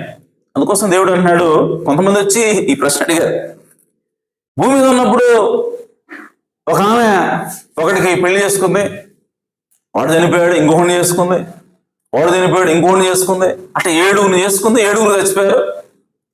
ఇప్పుడు పరలోకానికి పోవాలి, పరలోకంలో ఈ 7 ఎవరు భర్తగా ఉంటారు అని చెప్పి అడిగారు. అప్పుడు వేసుడు అన్నాడు, మీరు దేవుని విషయాన్ని సరిగా అర్థం చేసుకోవట్లేదు ఆమె అని ఆయన అంటున్నాడు. ఇక్కడ ఉన్నట్టుగా మీరు అక్కడ ఉండరు. హల్లెలూయా. మీరు దేవదూతలలో ఉంటారు. హల్లెలూయా. ఆమేన్. అంటే పరలోకంలో సెక్స్ అనేది లేదు, పరలోకంలో లైంగిక చర్య అనేది లేదు. అరే అసలు మొదటి నుంచి మీకు ఇవ్వలేదు అంటాడు దేవుడు. హల్లెలూయా. కాబట్టి సంగమా, ఆ విషయాల్ని ఇప్పుడు సాతాను ఏం చేస్తానంటే ఆ విషయం మీదే ఫోకస్ పెడతాడు. వాడు ఎక్కడ పడగొడుతున్నాడంటే మనుషుల్ని ఆ విషయం మీదే పడగొడుతున్నాడు. ఇప్పుడు చూస్తే యవనస్తులకి అత్యంత టెంప్టేషన్, యవనస్తులకు ఉన్నటువంటి అత్యంత కష్టమైనటువంటి అలవాటు లేదంటే కష్టమైనటువంటి శోధన ఏంటి అంటే లైంగిక సంబంధమైందే. ఆమేన్. కాబట్టి దాని గురించినటువంటి నాలెడ్జ్ మీకు, అంటే దేవుని యొక్క ఉద్దేశం ఏంటి, దాని వెనకాల ఎన్ని మీకు తెలిసినప్పుడు దాని నుంచి మీరు విడుదల పొందగలుగుతారు. కానీ సంగమా, సాతాను ఏం చేస్తాడంటే వాడు దాని మీదే చూపిస్తుంటాడు. వాడి యొక్క కాన్సన్ట్రేషన్ మొత్తం దాని మీద ఉంటుంది. ఎప్పుడు వాడు ఏది మాట్లాడి దాని గురించి మాట్లాడుతూ ఉంటాడు. చూడండి, ఇప్పుడు ఏదైనా ఒక వాషింగ్ మిషన్ గురించి ప్రకటన ఇవ్వాలి. వాడు ఎవరిని తీసుకొచ్చి పెడుతున్నాడు? స్త్రీని తీసుకొచ్చి పెడుతున్నాడు. స్త్రీ నిండుగా బట్టలేసుకుంటుందా? లేదు, అర్ధనగ్నంగా బట్టలేసుకుంటుంది. వాషింగ్ మిషన్ పెట్టినా అర్ధనగ్నమే. కారు గురించి ప్రకటన చేసినా అర్ధనగ్నమైన స్త్రీనే. నువ్వు చివరికి వాటర్ బాటిల్ తాగేది కూడా అర్ధనగ్నమైన స్త్రీనే. అంటే వాడు ఆ స్త్రీని ఏదైనా చోట్ల ఏ విధంగా అయితే వాడుకున్నాడో ఇప్పుడు కూడా అదే స్ట్రాటజీ ప్లే చేస్తున్నాడు. అర్థమైందా మీకు? సో కాబట్టి సంగమా, మనము ఆ విషయంలో జాగ్రత్తగా ఉండాలి. సాతాను మనం దేని ద్వారా ప్రేరేపిస్తున్నాడో మనం జాగ్రత్తగా చూసుకోవాలి. ఎందుకంటే వాడు జ్ఞానానికి, అంటే జీవ సంబంధమైనటువంటి దాని విషయంలో వాడు జ్ఞానం కలిగి ఉన్నాడు. హల్లెలూయా. సో వాడు ఎల్లప్పుడూ కూడా అక్కడికే వెళ్తాడు. వెళ్ళి వాడు ఇంకోటి ఏం చేస్తాడంటే దేవుని యొక్క వాక్యాన్ని వక్రీకరిస్తాడు. ఫస్ట్ థింగ్, వాడు లైంగిక సంబంధమైనటువంటి విషయాల మీద నీ దృష్టి మరచలేగా చేస్తాడు. రెండవది, దేవుని యొక్క వాక్యాన్ని వక్రీకరించే ప్రయత్నం చేస్తాడు. సో అవ దగ్గరకు వచ్చినప్పుడు సర్పం మాట్లాడుతుంది, ఈ తోట చెట్టులో ఉన్నటువంటి దేన్ని మీరు తినకూడదా అని అంటే ఆమె చెప్పింది, మధ్యలో ఉన్న తప్ప ఈ మంచి చెట్టులో తెలియని వృక్షాన్ని తప్ప మేము అన్ని తినవచ్చు అని చెప్పినప్పుడు ఆమె అన్నది, ఇది తినలేమున్నా మేము, మీరు నిశ్చయంగా, ఏమన్నాడు దేవుడు, నిశ్చయంగా చేస్తారు అని అంటే, ఇప్పుడు సాతాను అంటున్నాడు, సర్పం అంటుంది, ఇప్పుడు మీరు చావనే చావరు. అంటే వాడు ఏం చెప్తున్నాడంటే దేవుడు అబద్ధం చెప్తున్నాడు. దేవుడు మీకు పూర్తిగా విషయం చెప్పట్లేదు, దేవుడు ఏదో దాస్తున్నాడు. కాబట్టి దేవుడు అబద్ధం చెప్పడానికి అవకాశం ఉందని చెప్పి వాడు దేవుని యొక్క క్యారెక్టర్ని నాశనం చేయడానికి ప్రయత్నం చేస్తున్నాడు. హల్లెలూయా. సో సాతాను యొక్క పని, సర్పం యొక్క పని ఏమిటంటే వాడు దేవుని యొక్క క్యారెక్టర్ని, దేవుడి యొక్క గుణాన్ని వాడు వక్రీకరించి దేవుడి యొక్క గుణాన్ని నీచపరిచేటువంటి పని చేస్తూ ఉంటాడు. ఆమేన్. కాబట్టి సంగమా, దేవుడి వాక్యం ఒకటి చెప్తే వాడు దానికి ఎగ్జాక్ట్ గా ఆపోజిట్ గా చెప్తాడు. దేవుడు అన్నాడు, మీరు నిశ్చయముగా చచ్చెదురు అని అంటే మీరు నిశ్చయముగా చావరు అంటున్నాడు. ఒక వాక్యం ఒకటే పదం అంట, ప్రవక్త అంటాడు నిశ్చయముగా అంటే నిశ్చయముగా అంటున్నాడు. అంటే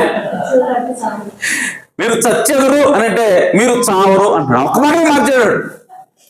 ఆమె దేవుడు ఏమన్నాడు, మీరు తిరుదినము చస్తారని చెప్పాడు. అలాగే ఆయన మీ కన్నులు తెరవబడతాయి. సాతాను చెప్తాడు, మీ కన్నులు తెరవబడతాయి. ఆమె మీరు మంచి చెట్లు ఎరిగి మీరు దేవుడి వలె అవుతారు అని చెప్తున్నాడు. అంటే ప్రియ సంగమా, అవ్వకి తెలియని విషయం ఏంటంటే ఆమె ఆల్రెడీ దేవుడే.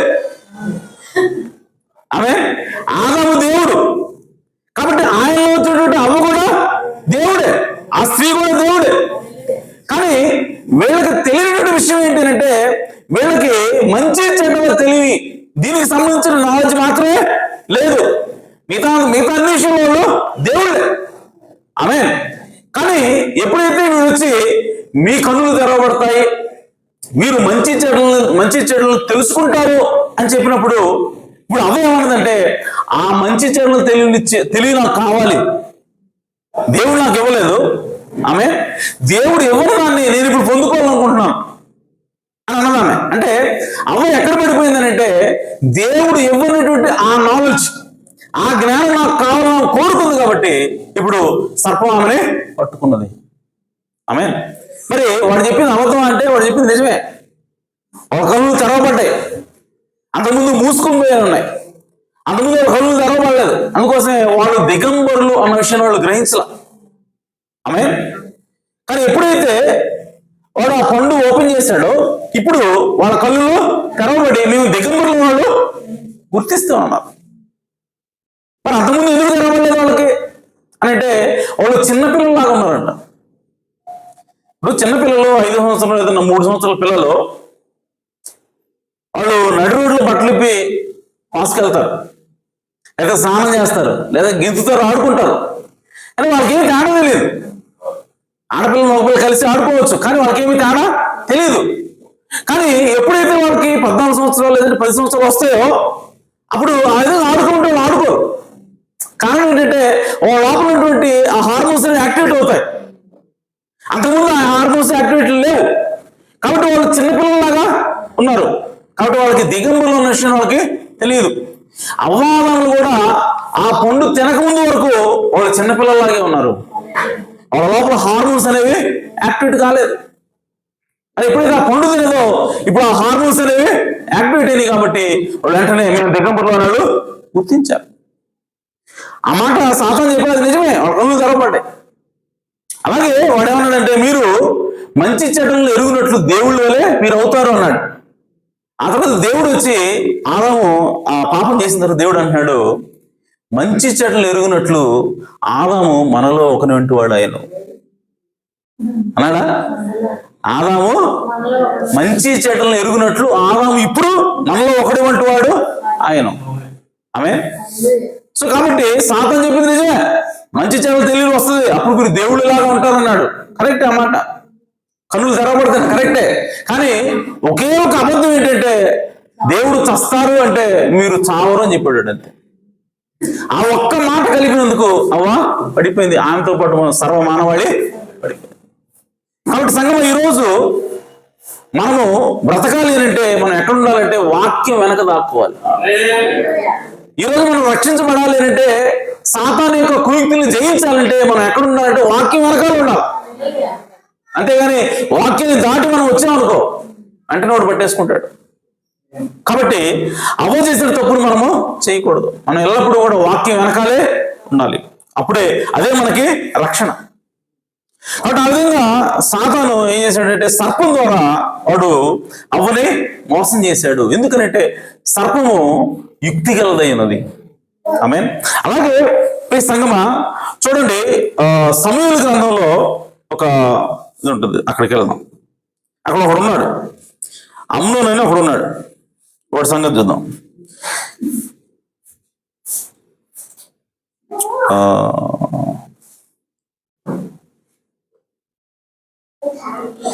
సమూయేలు తీశారు, 2వ సమూయేలు 13వ అధ్యాయం.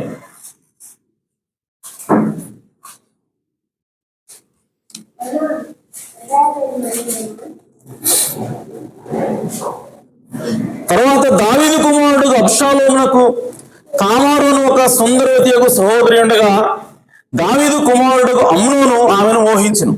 చూడండి, ఇక్కడ అమ్నోను అనేవాడు ఉన్నాడు, అలాగే తామారు అనేటువంటి ఒక స్త్రీ ఉన్నది. వీళ్ళిద్దరూ కూడా దావీదుకి పిల్లలు. అప్పుడు అమ్నోను తామారు అమ్నోనికి ఏమవుద్ది? చెల్లెలు అవుద్ది. చూడు, వాడు ఏం చేస్తాడంటే చెల్లెల్ని మోహిస్తున్నాడంట, చెల్లెల్ని మోహిస్తున్నాడు. 2వ వచనం, తామారు కన్య అయినందున ఆమెకు ఏమి చేయవలనను దుర్లభమని అమ్నోను గ్రహించి చింతాక్రాంతుడే తన చెల్లెలైన తామారును బట్టి చిక్కిపోయాను. అమ్నోనుకు మిత్రుడు ఒకడు ఉండెను, వాడు బాధపడుతూ ఉన్నాడు. చూడండి, అంటే ఆమె ప్రేమించేటట్టుగా మనకు కనపడుతుంది. అసలు ఆ ప్రేమే వంకర ప్రేమ. ఓకే, చెల్లెలు ప్రేమించలేంది దరిద్రుడు వాడు ప్రేమిస్తున్నాడు. సో ఆ తర్వాత అమ్నోనుకు మిత్రుడు ఒకడు ఉండెను, అతడు దావీదు సహోదరుడైన షిమ్యా కుమారుడు. అతని పేరు యెహోనాదాబు. ఈ యెహోనాదాబు బహు కపటము గలవాడు. ఏముందంటే ఇక్కడ బహు కపటము గలవాడు అన్న మాట దగ్గర సేమ్ సర్పానికి ఏదైతే మాట వాడాడు సటిల్ అని, యుక్తి గలది అని, అదే మాట ఇక్కడ వీటి గురించి కూడా రాయబడింది. సో వీడు ఇక్కడ కపటము అని రాశారు, కానీ అక్కడ యుక్తి గలవాడు అని. ఆమేన్. సో అంటే శరీరాలకు సంబంధించినటువంటి స్త్రీల శరీరం, పురుషుల శరీరం, ఆమేన్. సో వీటికి సంబంధించినటువంటి నాలెడ్జ్ వాడికి ఉంది. అతడు రాజకుమారుడైన నీవు నానాటికి చిక్కిపోవుటకు హేతువేమి, సంగతి నాకు తెలియజేయమని చెప్పగా అమ్నోనుతో అనగా అమ్నోను నా తమ్ముడు అబ్షాలోము సహోదరి అయిన తామారు నేను మోహించున్నానని అతనితో నేను. యెహోనాదాబు నీవు రోగి అయినట్టు వేషం వేసుకొని, ఇప్పుడు వీడి సలహా ఇస్తున్నాడు. యాక్చువల్లీ వీడేమో లేదు, దరిద్రుడు అదేంద్రా, చెల్లెలైతే చెల్లెలను ప్రేమిస్తావు నువ్వు అని చెప్పి వీడు గద్దించాలి.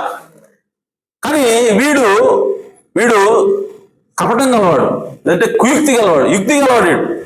కాబట్టి వీడేమంటున్నాడంటే వీడు సలహా ఇస్తున్నాడు.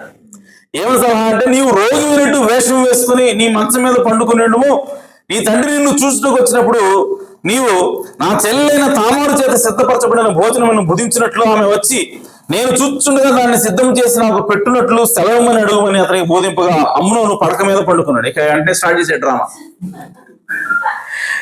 సో ఇప్పుడు అమ్నోను అంటే ఆ యెహోనాదాబు ఏం చెప్పాడో ఇప్పుడు అదే డ్రామా వీడు అమలు చేస్తాడు. వీడు రోగి అయినట్టుగా పండుకున్నాడు, చెల్లెలు తీసుకొని భోజనం తీసుకున్నామని దావీదు చెప్తే ఆయన ఓకే అన్నాడు. ఇప్పుడు అమ్నోను కాయలా పడిన రాజు అతన్ని చూడవచ్చినప్పుడు అమ్నోను మాట్లాడుతున్నాడు.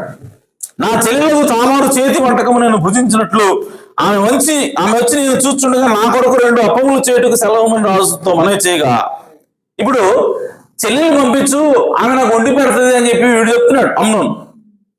నిజానికి ఈ మాటలు చెబుతుంది అమ్నోను కాదు, అమ్నోనులో ఉన్నటువంటి యెహోనాదాబు చెప్తున్నాడు. అంటే యెహోనాదాబు యొక్క ఆలోచన ఇప్పుడు అమ్నోనులో రూపం దాల్చింది. ఆమె సో ఇప్పుడు ఎవరు మాట్లాడుతున్నాడు? యెహోనాదాబు అమ్నోను ద్వారా మాట్లాడుతున్నాడు. ఎవరిని వంచడానికి అని అంటే తన చెల్లెల్ని చెరపడానికి. ఆమె చూడండి, ఏదైనా తోటలో కూడా అదే జరిగింది. ఏదైనా తోటలో యుక్తిగల సర్పాన్ని సాతాను వాడుకుని ఇప్పుడు సర్పంలోకి దూరి సాతాను ఏం మాట్లాడుతున్నాడంటే అవ్వతోటి మాట్లాడుతూ ఉన్నాడు.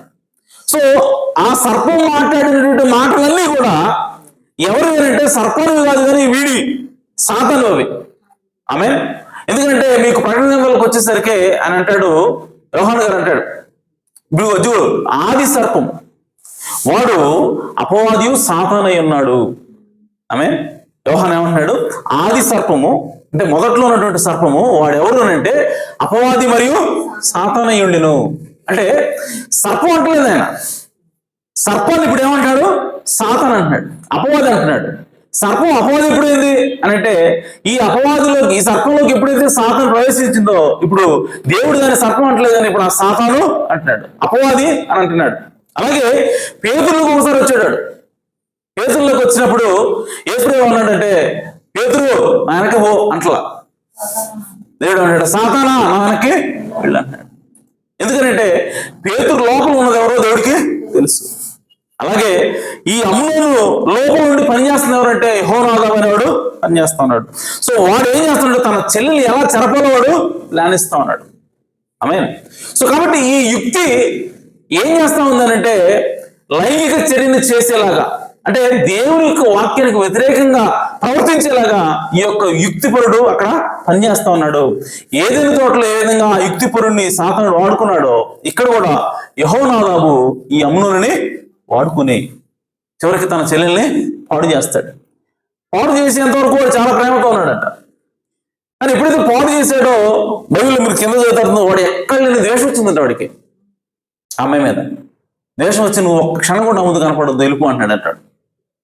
అంటే ఈ సంగమా సర్పానికి ఏం కావాలి అంటే కేవలం లైంగిక చర్య మాత్రమే కావాలి, కేవలం కోరిక తీర్చుకోవడం మాత్రమే కావాలి తప్ప బాధ్యతలు పనికిరావు. సర్పానికి ఉన్నటువంటి లక్షణం ఏంటంటే, సర్ప సంతానానికి ఉన్నటువంటి లక్షణం ఏంటంటే వాళ్ళు కేవలం కోరిక తీర్చుకోవడానికే దగ్గరకు వస్తారు తప్ప నిన్ను పెళ్లి చేసుకోను ఏదో నీదో ఏమంటారంటే వివాహ బంధంలోకి ప్రమాణపూర్వకంగా వచ్చి నీతో నీ బావుగులు చూడటానికి నీ బాధ్యతలు తీసుకోవడానికి వాళ్ళు ఎంత మాత్రం ముందుకి ఇష్టపడరు. సో సర్ప సంతానం ఎక్కడున్నా సరే వాడి విధానం అలాగే ఉంటుంది. కాబట్టి యవనస్తులు జాగ్రత్తగా ఉండాలి. సో వీళ్ళు ఎప్పుడు కూడా కపటమైన మాటలు మాట్లాడతారు. నేను నిన్ను ప్రేమిస్తున్నాను అంటాడు, నువ్వు లేకపోతే నేను బతకలేదు అంటాడు, నాకు నిద్ర పట్టట్లేదు అంటాడు. ఇవన్నీ ఏంటంటే అవన్నీ అబద్ధాలు. కేవలం నిన్ను సంతోషపెట్టడానికి చెప్పే మాటలే తప్ప, నిన్ను లోపరుచుకోవడానికి చెప్పే మాటలే తప్ప వాడు నీ మీద నిజంగా ప్రేమ కలిగలేడు. ఆమె సో నిజంగా ప్రేమ కలిగినట్టయితే వాడు ఏం చేస్తాడంటే పెళ్లి చేసుకోవాలని వస్తాడు. ఆమె కానీ సర్ప సంతానం ఏం చేస్తాడంటే ఎప్పుడు కూడా కేవలం కోరిక తీర్చుకోవడానికి వాడు చూస్తాడు, తిరిగిన తర్వాత వాడు నెట్టేస్తాడు, దూరం వెళ్ళిపోతాడు. కాబట్టి యవనస్తులు చాలా జాగ్రత్తగా ఉండాలి. ఆమె సో సర్ప సంతానం ఎల్లప్పుడూ కూడా వాడు ఏం చేస్తాడంటే లైంగికంగా కన్యత్వాన్ని చెడగొట్టడానికి వాడు ప్రయత్నం చేస్తూ ఉంటాడు. ఆమె అలాగే దేవుని యొక్క వాక్యాన్ని వాడు వంకర చేస్తాడు. అయితే ఇప్పుడు ఏదైనా తోటలోకి వద్దాం. ఏదైనా తోటలో సర్పము అవని కూడినప్పుడు వాళ్ళిద్దరికీ కూడా ఒక సంతానము కలిగింది, వాడి పేరు కయీను. ఆమె. సో ఈ విషయంలో చాలా మందికి చాలా డౌట్లు ఉన్నాయి. కయ్యను ఆదాముకు పుట్టినాడు కదా, కయ్యను ఆదాము సంబంధి కదా, ఎందుకని కయ్యను దుష్టుని సంబంధం అంటున్నారు, కయ్యను ఎందుకు సర్పానికి పుట్టాడు అంటున్నారు అని అంటే, బైబిల్ స్పష్టంగా చెప్పింది కయ్యను దుష్టుని సంబంధి. ఆమె. చూడండి, దేవుడు ఆదాము తయారు చేశాడు. ఆదాము తయారు చేసినప్పుడు ఆదాముకి ఎవరు పుట్టారు అని అంటే మనకి ఏబేలు పుట్టాడు. ఏబేలు చనిపోయిన తర్వాత ఏబేలుకు బదులుగా దేవుడు షేతునిచ్చాడు. షేతు తర్వాత ఇంక మనం చదివితే ఆదికాండంలో ఉంటుంది అది. ఓకే, ఆదికాండం ఎక్కడుంది అది? సరే, 6వ అధ్యాయమా? సరే తీయండి, ఎవరెవరు పుట్టారు చూద్దాం, అది కావాలి మనకు.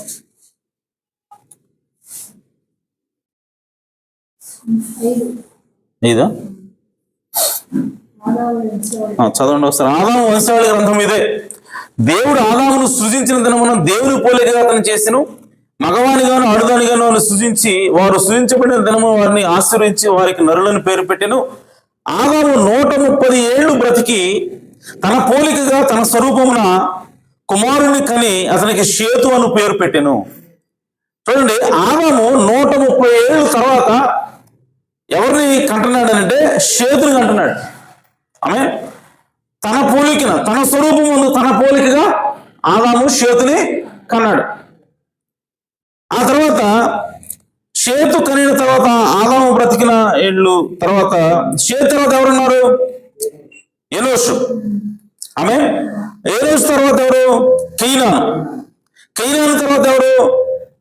మహలేలు. మహలేలు తర్వాత ఎవరు? ఎరెదు. ఎరెదు తర్వాత ఎవరు? హానోకు. ఆమె. సో ఈ విధంగా 7వ ఆదాము నుంచి మొదలు పెడితే మీరు లెక్క పెట్టండి. ఆదాము నుంచి లెక్క పెడితే స్కెచ్ ఉందా? స్కెచ్ ఉంటే రాసేవాడి. సరే, మనకి చెప్తాను జాగ్రత్తగా. ఆదాము నుంచి హానోకు వరకు ఎంతమంది? 7. ఇక్కడ దేవుడు స్పష్టంగా ఒక మాట చెప్తున్నాడు. అదేంటంటే ఆదాము 130 ఏళ్ళు బ్రతికి తన స్వరూపమున తన పోలికగా తన స్వరూపమున కుమారుని కన్నా అతనికి షేతు అని పేరు పెట్టింది.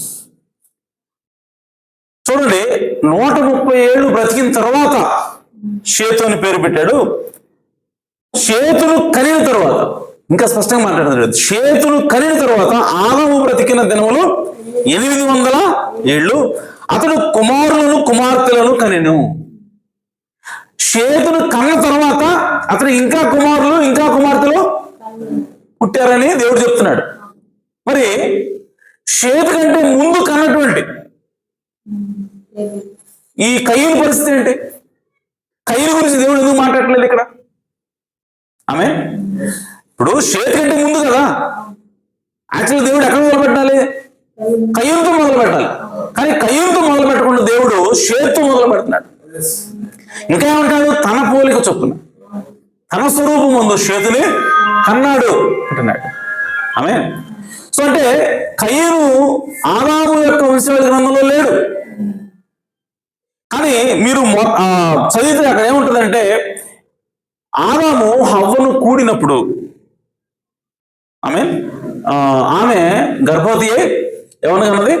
కయ్యనుని కనెను. ఆ తర్వాత ఆమె మరలా గర్భవతి అయి మరలా ఎవరిని కన్నది? ఏబేలుని కన్నది. ఒకసారి చదువుదాం. 2వ అధ్యాయం అది 4.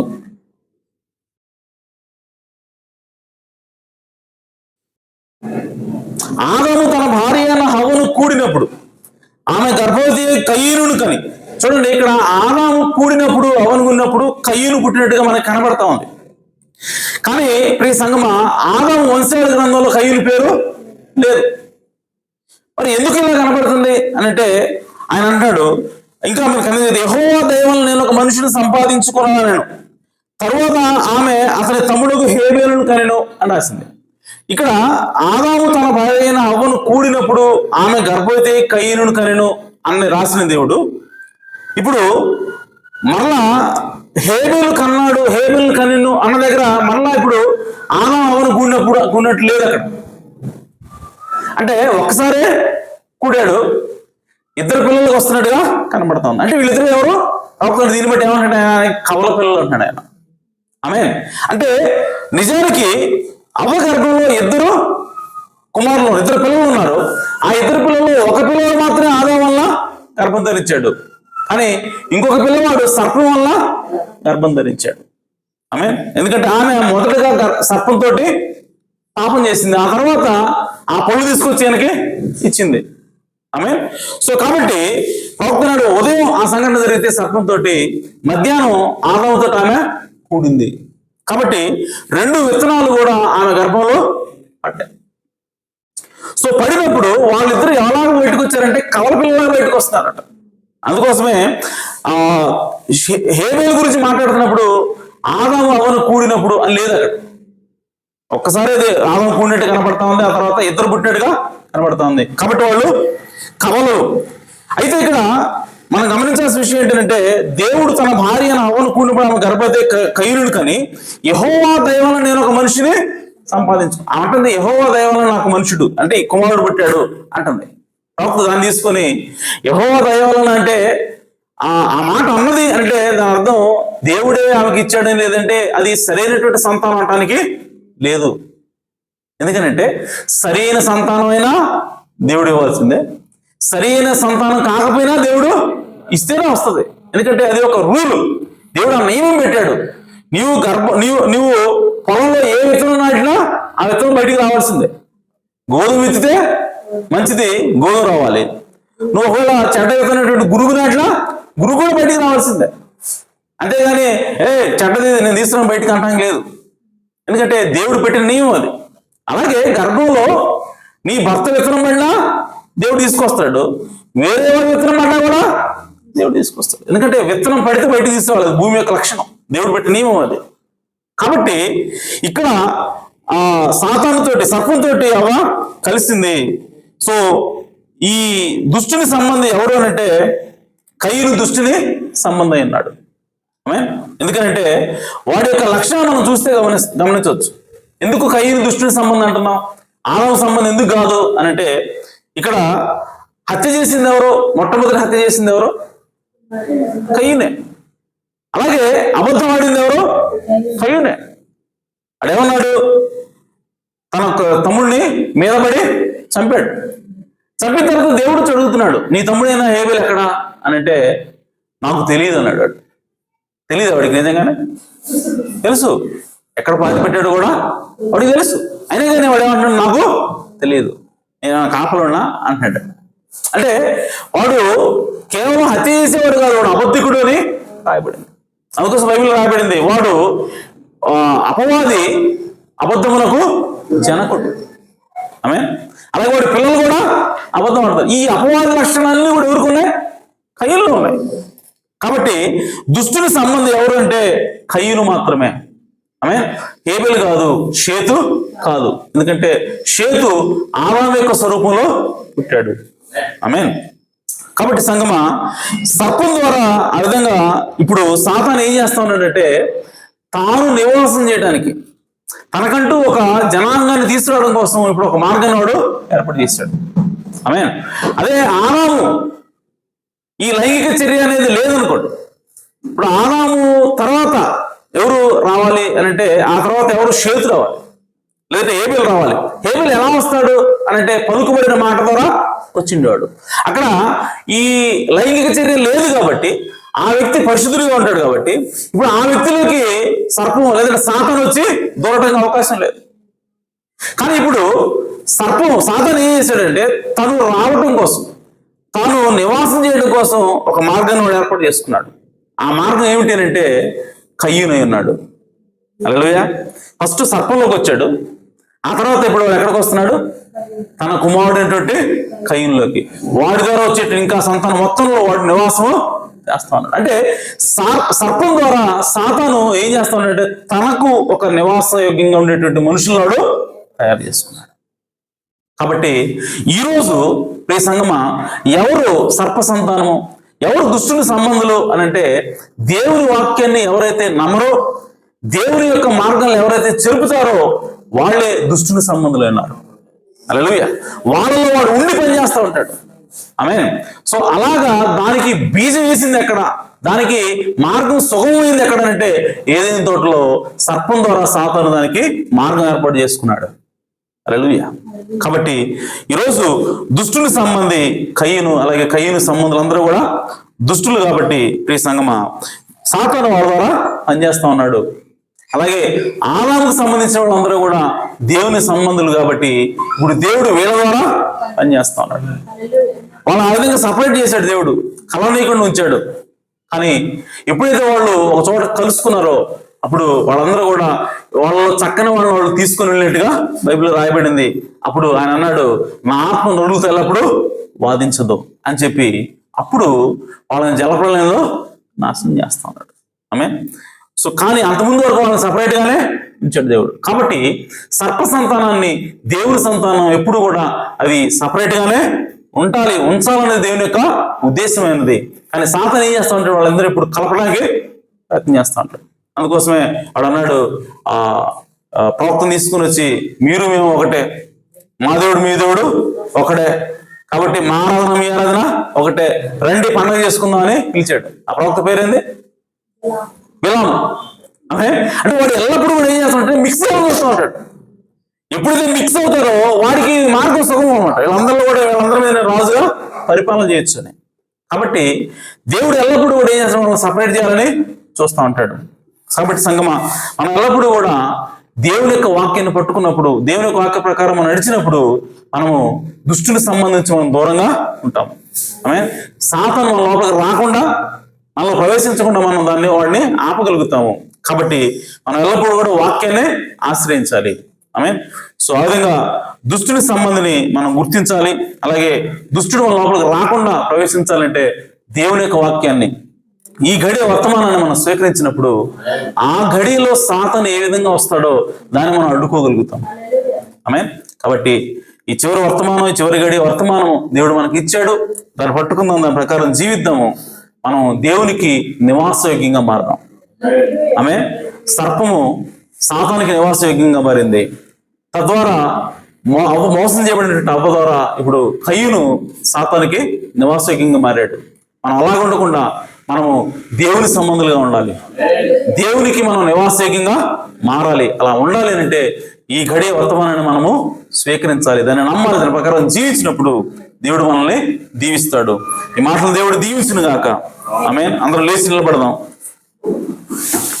లేచి నిలబడితే ప్రార్థన చేసుకుందాం.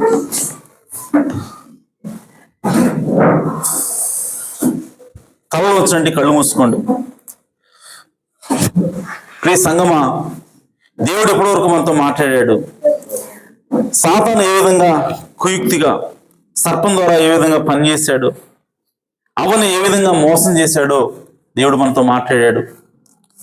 కాబట్టి ఆ రోజు ఏ విధంగా వాడు ఈ ఏదైనా తోటలో అవను మోసం చేశాడో, ఈరోజు కూడా దేవుని యొక్క సంఘాన్ని, యేసుక్రీస్తు యొక్క వధువును మోసం చేయడానికి వాడు ప్రయత్నం చేస్తాడని ప్రవక్త తెలియజేశాడు. కాబట్టి ఈరోజు మనం మోసపోకుండా ఉండాలి అని అంటే ఖచ్చితంగా సాతాను యొక్క కుయుక్తులను మనం తెలుసుకుని ఉండాలి. అలా తెలుసుకోవాలంటే ఖచ్చితంగా వాక్యాన్ని మనం వినాలి, వాక్యాన్ని మనం ధ్యానించాలని దేవుడు మనతో మాట్లాడాడు. కాబట్టి మనందరం కూడా వాక్యానికి విధేయులవుదాం, వాక్యానికి లోబడదాం, వాక్యానికి మన యొక్క హృదయాలను అప్పగిద్దాం, వాక్యానికి మనం లోబడదాం.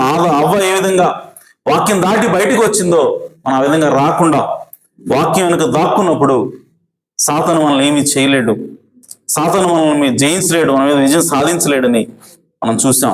కాబట్టి సంగమా, మనందరం కూడా దేవుని యొక్క వాక్యానికి లోబడదాం. ఈ గడియ వర్తమానాన్ని మనం స్వీకరిద్దాం. ఈ గడియలో దేవుడు తన ప్రవక్త వారు ఎలా పనిచేస్తున్నాడో దేవుడు మనతో మాట్లాడుతూ ఉన్నాడు. ఈ గడియ వర్తమానికుడు మరి ఏ విధంగా ప్రవచించాడో, మరి పోపు గురించి, అలాగే వైస్ ప్రెసిడెంట్ గురించి, అలాగే రోమన్ కాథలిక్ సంఘం అమెరికాను ఏ విధంగా మరి స్వాధీనపరుచుకుంటుందో వాటి గురించి దేవుడు మనతో మాట్లాడాడు. కాబట్టి మనం చివరి గడియలో జీవిస్తూ ఉన్నాం, చివరి కాలంలో మనం ఉన్నాం కనుక మనకు సమయం లేదు కనుక దేవుని యొక్క వాక్య ప్రకారంగా జీవిద్దాం. దేవుడు మనల్ని దీవిస్తాడు, ఆశీర్వదిస్తాడు. ప్రార్థన చేసుకుందాం.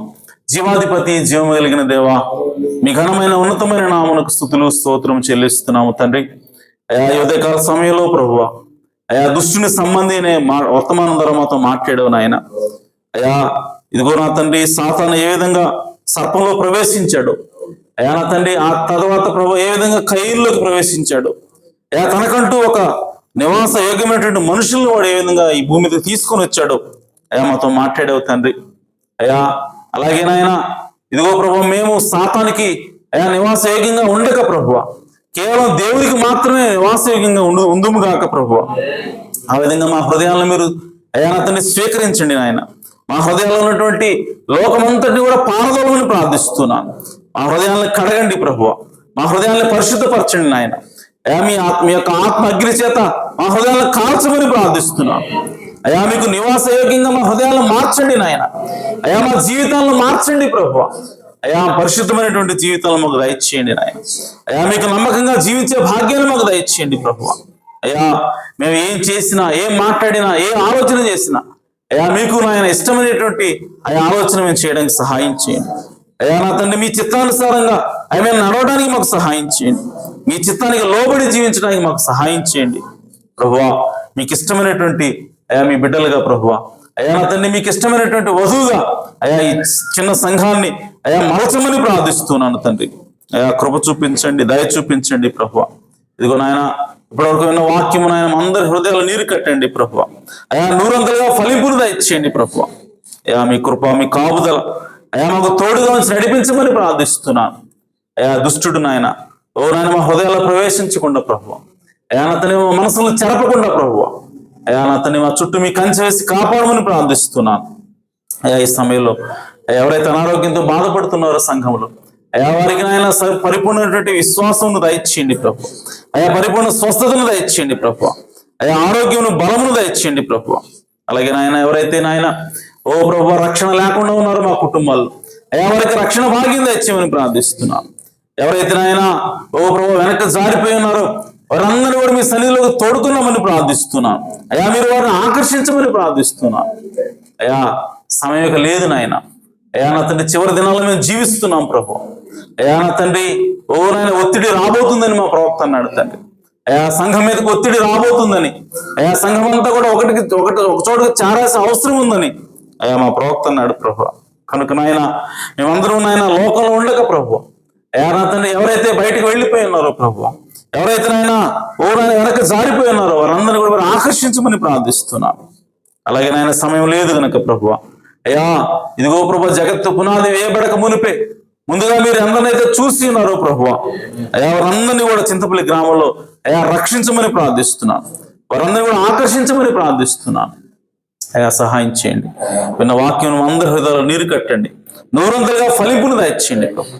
మీ కృప, మీ కాపుదల ఆ సంఘానికి తోడుగా ఉంచి నడిపించి సహాయం చేయమని. అలాగే ప్రభువా, విత్తిన కానుకలు మీరు జ్ఞాపకం చేసుకునండి. అయా వారి కుటుంబాలను దీవించండి నాయన, ఆశీర్వదించండి. వారు చేస్తున్న పనులను ఆశీర్వదించండి ప్రభువా. అయా భౌతిక సంబంధమైన ఆశీర్వాదాలను అనుగ్రహించండి నాయన. అలాగే ప్రభు ఆత్మ సంబంధంగా కూడా అయా వారి కుటుంబాలను దీవించమని ప్రార్థిస్తున్నాం. మీ కృప, అయా మీ సన్నిధి, మీ కాపుదల ఎల్లప్పుడూ తోడుగా ఉంచి నడిపించి సహాయం చేయమని మా ప్రభువును రక్షకుడు నాయన యేసు క్రీస్తు నామములో ప్రార్థించడం వేడుకుంటున్నాను పరమ తండ్రి, ఆమేన్. మన ప్రభు అయిన యేసు క్రీస్తు వారి కృపా సమాధానం సకలోక పరిశుద్ధులకు కూడిన మనందరకు సదాకాలం తోడైన నడిపించును గాక. ఆమేన్. హల్లెలూయా, హల్లెలూయా, హల్లెలూయా, హల్లెలూయా. యెహోవా చేత ఆశీర్వదింపబడినవాడా,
లోకములో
అందరూ షేక్ హ్యాండ్ తీసుకోండి. గాడ్ బ్లెస్ యూ చెప్పండి ఒకరికొకళ్ళు.